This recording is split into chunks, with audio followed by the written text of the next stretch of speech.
Hey folks, it's a normal day. I've got good news and I've got bad news. I'm talking about the news articles and news feeds coming out today, what has happened over the last 24 hours.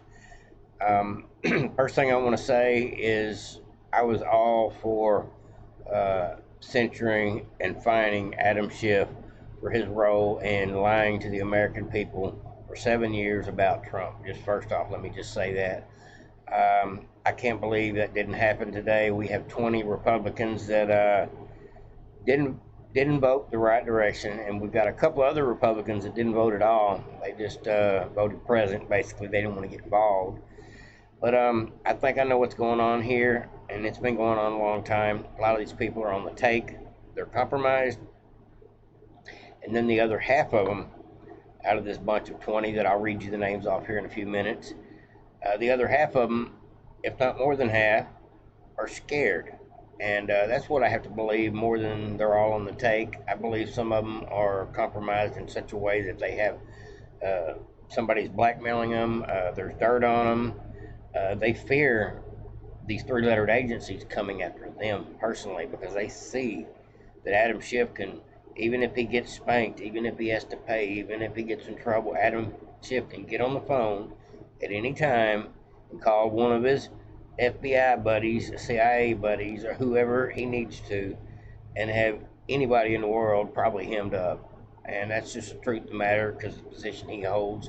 And that's pretty terrifying to go against, I'm sure, on some level. But I can't believe that the complete Republican Party, the leaders of the party that are supposed to whip these votes in advance, knowing this is going to happen, knowing that this was coming, should have been in these folks' ears, should have found a way. It's really a disgusting situation.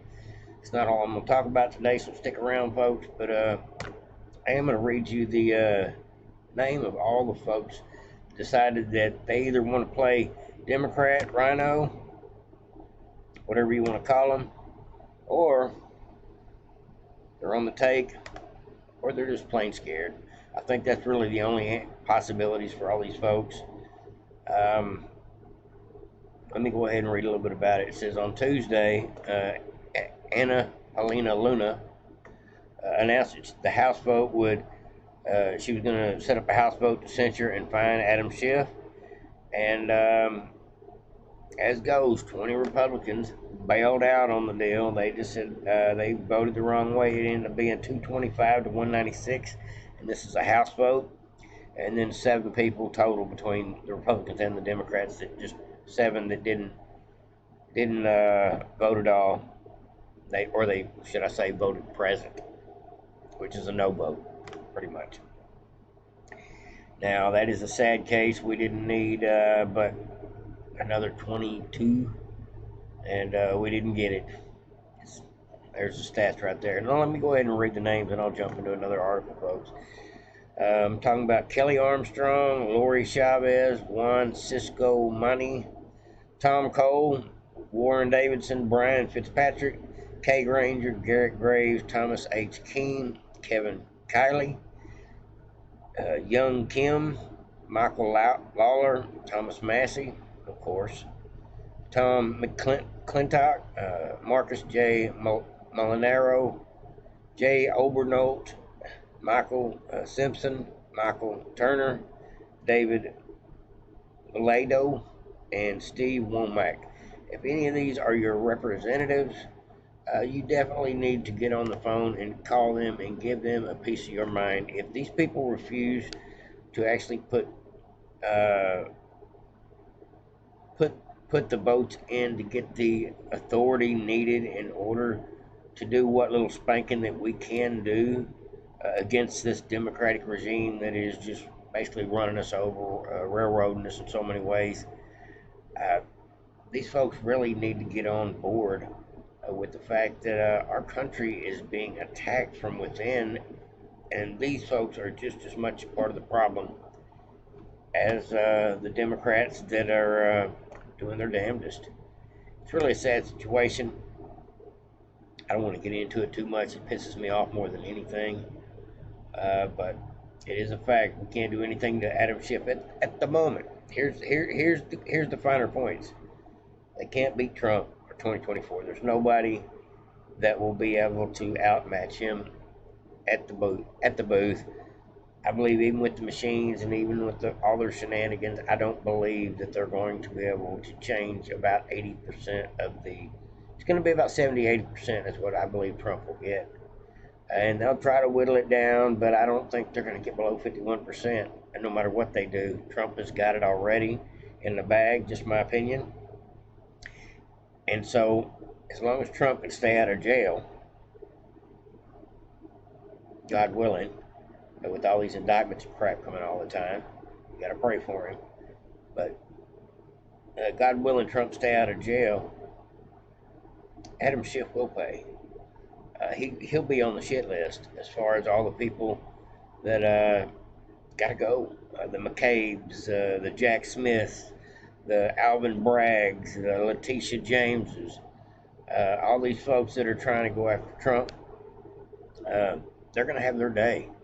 And I just hope that Trump comes out clean as a whistle on this. I think they overstepped their bounds on just about every case they've thrown at him so far.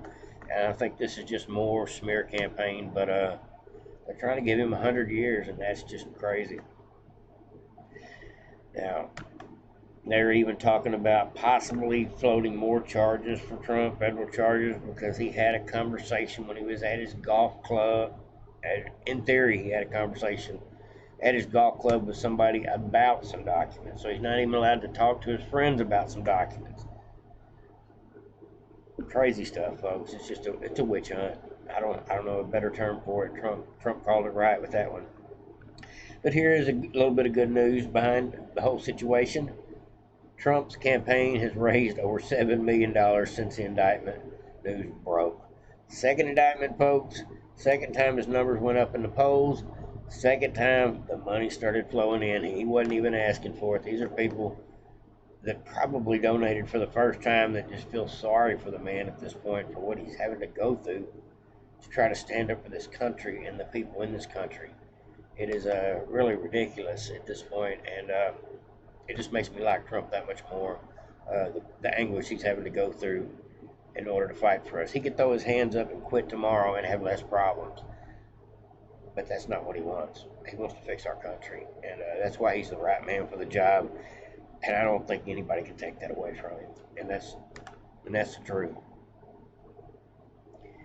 Now, I don't want to talk about the pride flags at the Capitol beside the American flag. It's an atrocity in itself. And without me getting ugly, I'll just leave that one alone. But they should be ashamed of themselves, is what I want to say about it. Now, I did see Fox News earlier had an article where they were referring to, let me see if it's got it here. This is actually kind of funny.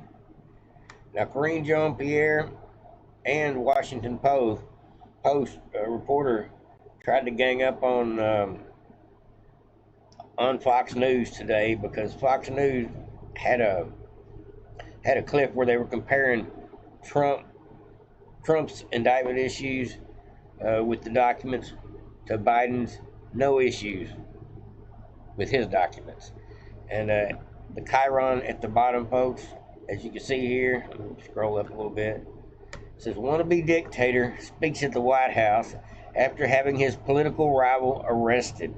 Now that is the best chyron I think I've ever seen on Fox News. I can't believe they put that up there, but that is great. At the 8:59 mark, whoever was typing that, I thumbs up for that one.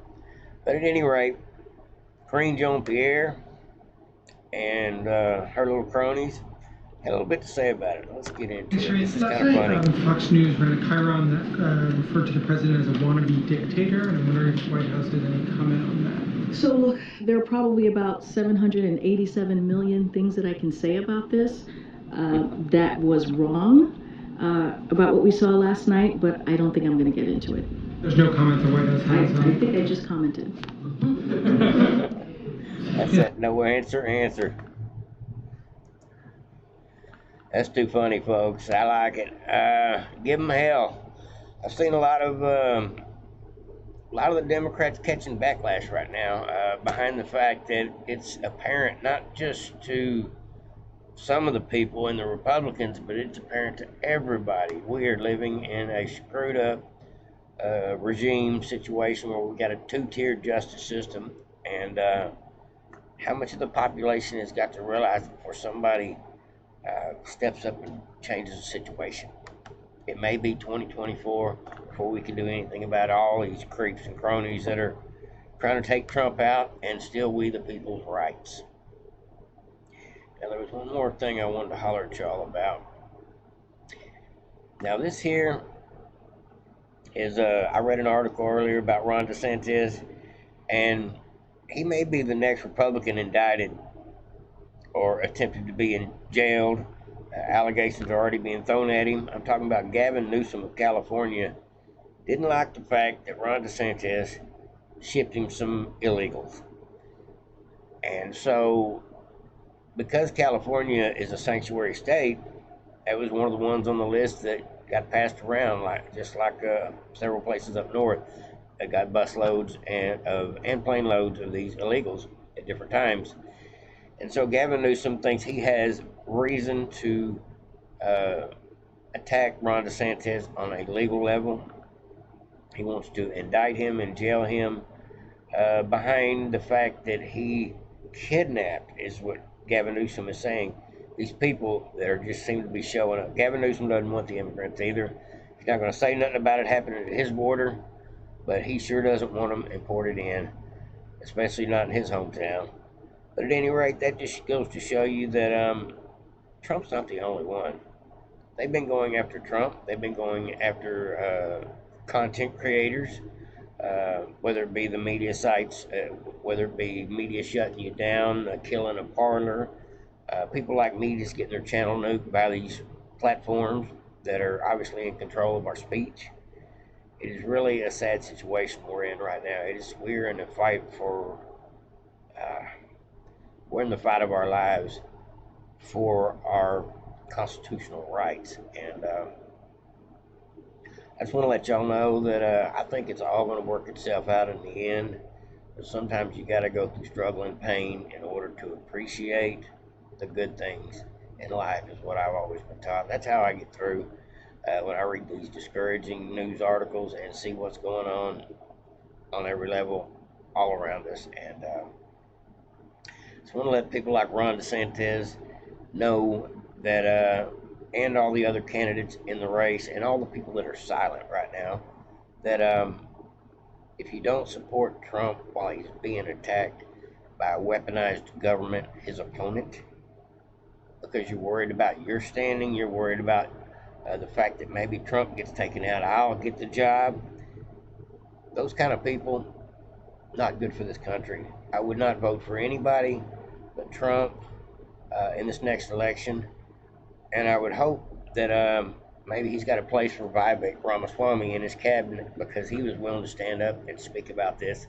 And he showed up in Miami as well to say, look, this isn't right. We need to stand up and stand against all this tyranny that's going on with our government, instead of worrying about who's going to win the next race. This isn't about elections. This is about, it is about elections, but this is about our constitutional rights being robbed from us. And I was just glad to hear him say that. I'll bring you a video about that probably tomorrow. I'll have to go hunt it up again, but it was really great to see he is a decent human being as well.